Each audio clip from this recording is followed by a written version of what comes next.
بسم اللہ الرحمن الرحیم۔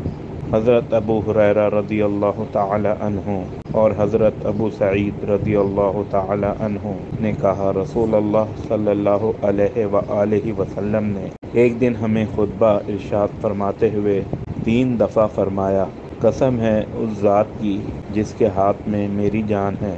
پھر آپ صلی اللہ علیہ وآلہ وسلم نے سر جھکا لیا۔